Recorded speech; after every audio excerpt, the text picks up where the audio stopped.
Good morning, everyone. Just getting a volume check, make sure my audible throughout the universe. Microphones on. It seems to be on. How about now? Anything going in the back? Check it out.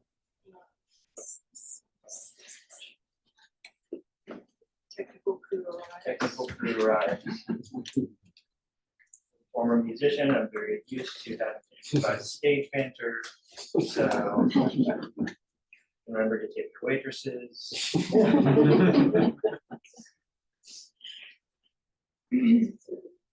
Well, I actually would like to pay special respect this morning to our KoUn Rio for an absolutely beautiful full moon ceremony this morning. I really love that ceremony a lot, and today was of the more lovable ones that I have. It was extra lovable. So thank you to everyone who led us so beautifully in that. Wonderful. Thank you, of course, to my teacher for the opportunity to speak and for encouraging me in my practice in all things and all ways. Thank you to the practice period participants who have appeared today. It's good to see everyone, and it's good to see the people who are not in the practice period as well. It's good to see all of you. It's good to see you. I will open. I'll open with a quote. The quote is, "Now my name is MCA. I got a license to kill. I think you know what time it is. It's time to get ill. Now what do we have here? An outlaw and his beer. I'll run this land. You understand? I'll make myself clear."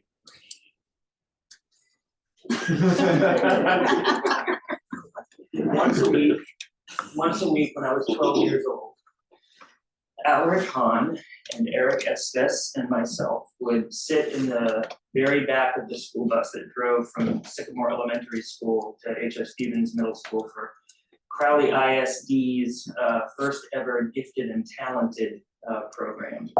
And for the entirety of that year, the three of us would recite every word to the song Paul Revere by Beastie Boys.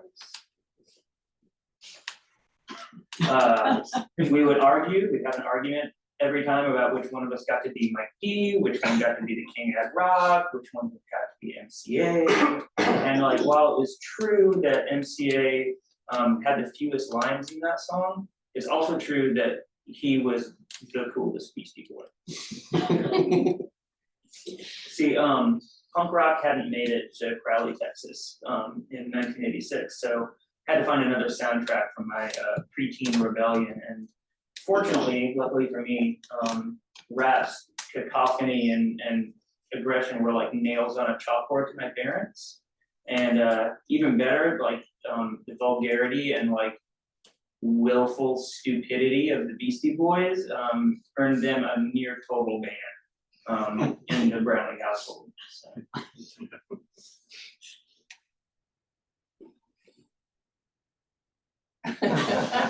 I can still remember the first time I ever tried meditating. I was in my early 30s, and it was a profoundly shocking experience.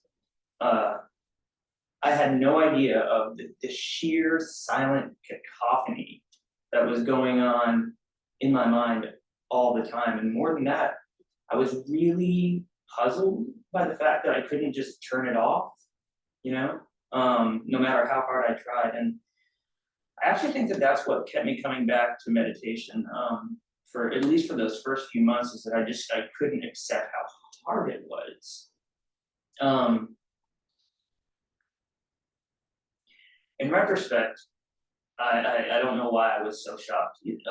See, at about the same time that I was my friends and I were wrapping Paul Revere in the back of the school bus, I was diagnosed with a neurological disorder that was just starting to enter public consciousness at that time, and that is ADHD, or attention deficit hyperactivity disorder. So my teachers had noticed that despite the fact that I was getting decent grades, high test scores, there were behaviors that my peers had mastered that I hadn't. Stuff like, it was almost impossible for me to turn assignments in on time, almost impossible. I constantly lost things. My desks and lockers were always just crammed full of trash, and it was just very obvious that something was off. But again, 1980s, Crowley, Texas, no one really had any idea what to do with me. I was briefly put on the only medication that was available at that time, but I lost so much weight and so much sleep that that was quickly abandoned.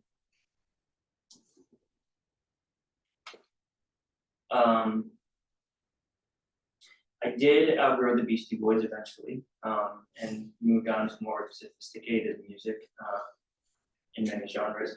But something interesting happened over the years, and that is that those Beastie Boys outgrew themselves. It was really amazing to watch. Like, as they kind of dropped these juvenile personas that they had been working with, their music became a lot stranger and a lot more singular. And after like a brief lull in popularity, some of you may or may not remember, by say like 1994 or so, they were probably one of the biggest bands on the planet. And it was right then at this height of popularity that MCA, Adam Yauch, dropped a song that included these lines. Another quote for you. I pledge here before everyone who's listening to try my best to try. I pledge here before everyone who's listening to try to make my every action for the good of all beings. For the rest of my lifetimes and even beyond, I vow to do my best to do no harm. And in times of doubt, I can think on the Dharma and the enlightened ones who graduated samsara. So by my freshman year in high school, I had the second lowest grades in my class. And I did a couple of unsuccessful years in the only alternative education kind of high school that was available. But it didn't really work out, and I actually ended up dropping out. And I have not returned to formal education since then. ADHD is a well-known, but it's been my experience, it's a well-known but a poorly understood disorder. You know, in public consciousness, it really seems to be regarded as a disorder that has to do with distractibility. You know, like, people with ADHD find it hard to keep their attention where it should be. Now, even if that were the extent of it, the effects are wide-ranging. You know, what does it mean if you can't pay attention to time? Or if you can't pay attention to what your boss is telling you in a meeting, or what a loved one is saying? But the truth is that attention deficit disorder is a bad name. The symptoms of ADHD affect what are known as executive functions. So executive functions are defined as the mental functions that allow you to control and coordinate other cognitive abilities and behaviors. So what that means is that ADHD affects working memory, it affects emotional regulation, it makes it very difficult to plan, it makes it hard to organize. It makes it hard to get started on things. And for a variety of reasons, including symptoms that had like impulsivity and risk taking, and the fact that people with ADHD very frequently have other conditions like depression or anxiety or addiction. The life expectancy of people with ADHD on average are between 9 and 13 years shorter than for people who don't have it. Between 9 and 13 years on average. But still, despite all of that, that experience of sitting cross-legged and removing all distractions from the activity of my mind, like I said, it was truly shocking. And I found my inability to do anything about it puzzling, and something just drew me back day after day.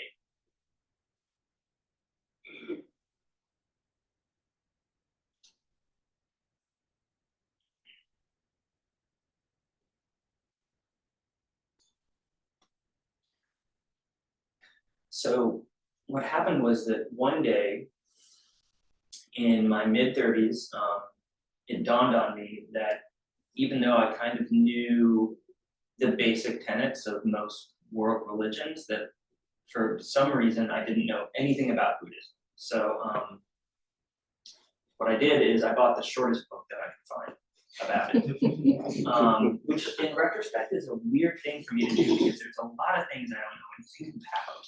And I didn't buy books about most of those. And I wasn't on like a spiritual quest or anything like that, you know. There wasn't a crisis going on in my life that was pushing me to find answers. But, you know, actually, you know, like, wasn't MCA from the Beastie Boys into Buddhism for a while there? And like, remember he put on those amazing Tibetan freedom concerts, and all the like absolute coolest bands in the world played, right? Like if Pavement and Tribe Called Quest and John Spencer were all willing to give Buddhism, you know, an adjacent pass. And everything changed with that book. I can still vividly recall my first encounter with the Four Noble Truths, and just, I rang like a bell.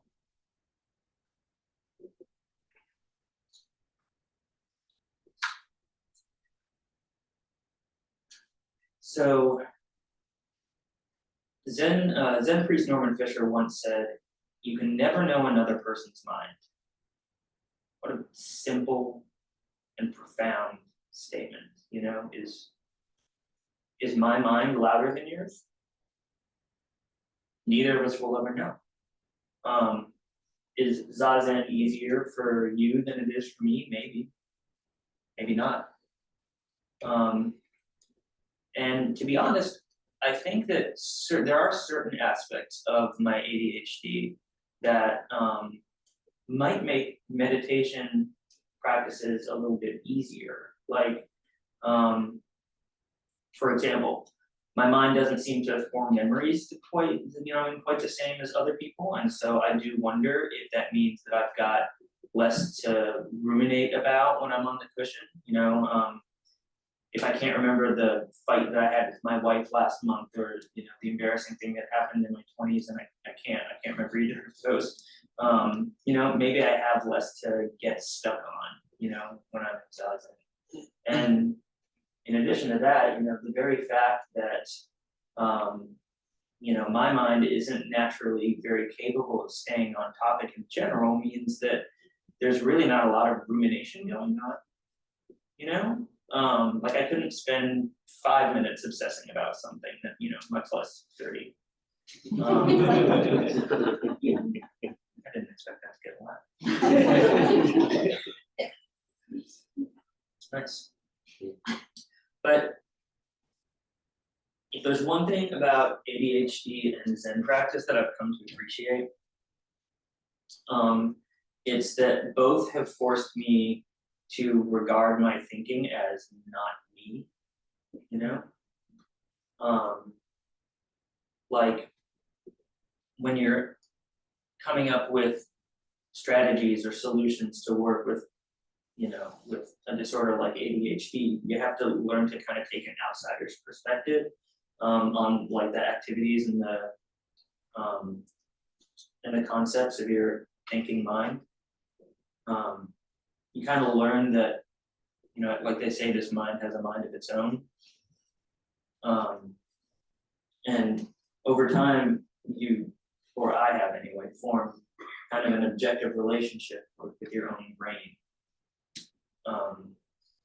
And same thing, even in those first few like hilariously difficult sessions of Zazen, it was obvious that whatever I am, it wasn't this scramble of disjointed thoughts and ideas and songs and recollections and so on, because how could I both be that and observe that at the same time? It didn't make sense.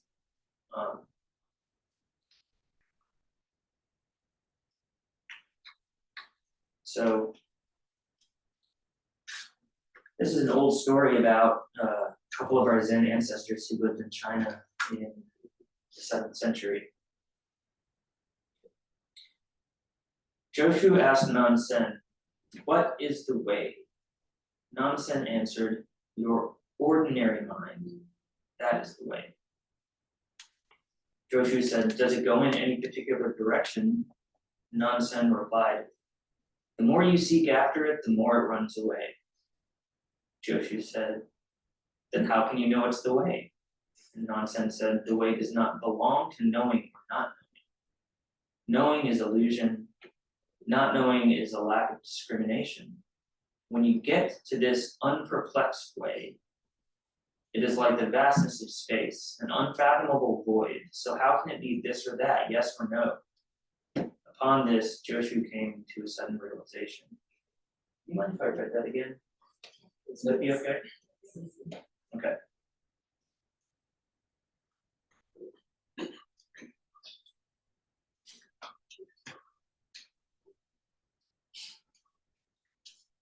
Joshu asked his teacher Nansen, "What is the way?" Nansen answered, "Your ordinary mind, that is the way." Joshu said, "Does it go in any particular direction?" Nansen replied, "The more you seek after it, the more it runs away." Joshu said, "Then how can you know it's the way?" And Nansen said, "The way does not belong to knowing or not knowing. Knowing is illusion. Not knowing is lack of discrimination. When you get to this unperplexed way, it is like the vastness of space, an unfathomable void. So how can it be this or that, yes or no?" Upon this, Joshu came to a sudden realization.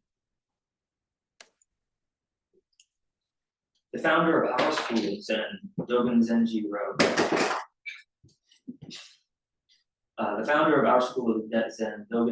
wrote, "An ancient one of great virtue once said, and what is this wondrously pure, bright mind? It is the great earth with its mountains and rivers, along with the sun, moon, and all the stars." He goes on to say, "Now you know clearly. What is called mind is the great earth with its mountains and rivers. It is the sun, the moon, and the stars. Even so, when you take what is being expressed here one step further, something is lacking. When you draw back from what it is saying, something has gone too far." And then he says, "The mind that is the great earth with its mountains and rivers is simply the great earth with its mountains and rivers. There are no surging waves, nor is there any wind-driven spindrift to disturb or upset it. The mind that is sun, moon, and stars is simply sun, moon, and stars. There is no fog, nor is there any mist to obscure its clarity. The mind that is the coming and going of birth and death. The mind that is the coming and going of birth and death is simply the coming and going of birth and death.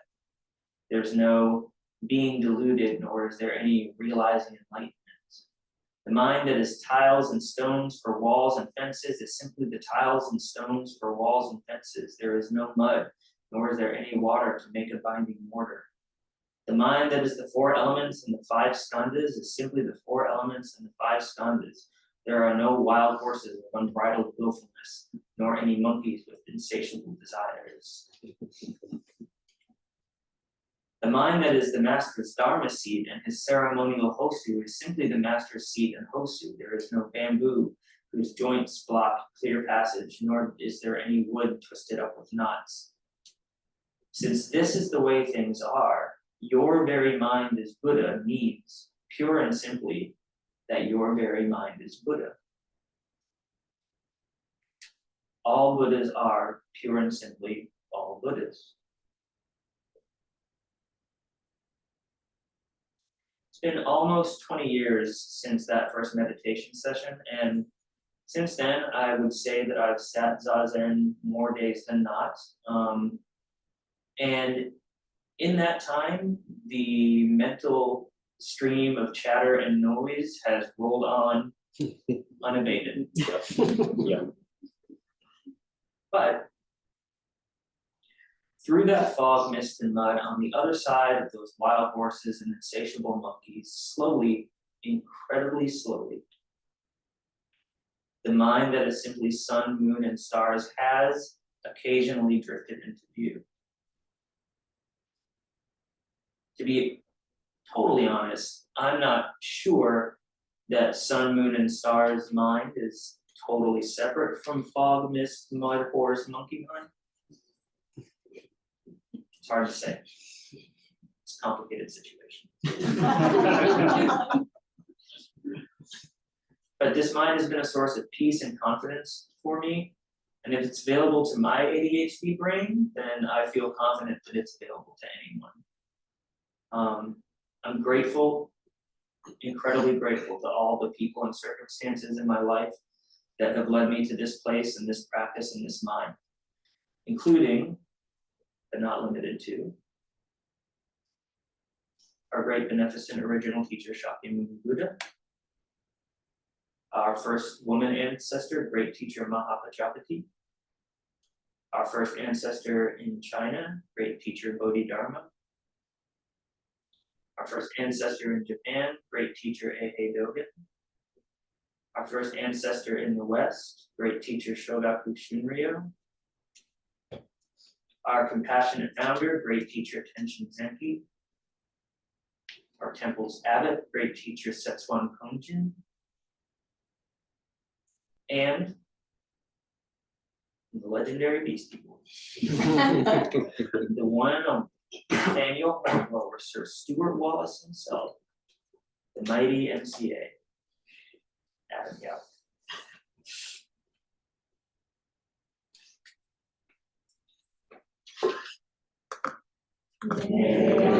Censure